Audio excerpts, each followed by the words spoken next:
ఒక పెళ్ళికో ఒక ఫంక్షన్కో మనం వెళ్ళటం లేదు. మన ఆవేదన, మన బాధని, ఏళ్ల తరబడి మన అణిచివేతని, మనకి కల్పించవలసిన మౌలిక వసతులను కల్పించకపోవడం వలన జరిగిన అన్యాయాన్ని స్థానిక ఎమ్మెల్యే గారి దృష్టికి తీసుకెళ్ళడానికి మనం ఒక ర్యాలీగా ఏ రకంగా వెళ్తే మన హక్కులు మనం సాధించుకోవచ్చు అన్న దాని మీద మొదటి అడుగు మనం ఈరోజు వేయబోతున్నాం.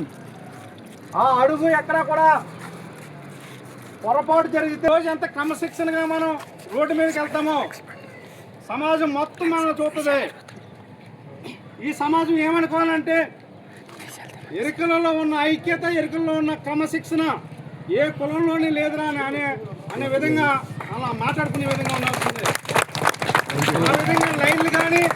ఆ విధంగా నడక కానీ, ఆ విధంగా ట్రాఫిక్ ఎవరికి ఇబ్బంది లేకుండా, ఈ సమాజంలో ఎవరికి ఇబ్బంది లేకుండా మన మన ర్యాలీని మనం నెరవేర్చుకుంటూ మనం ముందుకెళ్ళవలసిన అవసరం ఉన్నదని చెప్పి, ఇది మీ పిల్లల,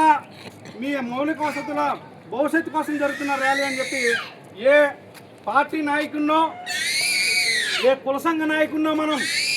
అందరాలెక్కించడానికి జరుగుతున్న ర్యాలీ కాదని చెప్పి, మన ఆత్మగౌరవానికి, మన హక్కులు సాధించుకోవడానికి జరుగుతున్న ర్యాలీ అనే విషయాన్ని మాత్రం మీరు ఎవరు మర్చిపోద్దని శవనీయంగా కోరుతూ, మనం ఏవైతే నినాదాలు ఉన్నాయో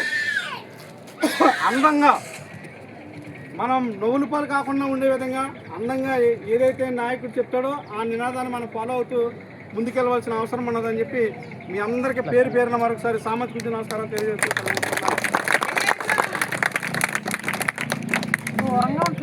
తెలియజేస్తున్నాను.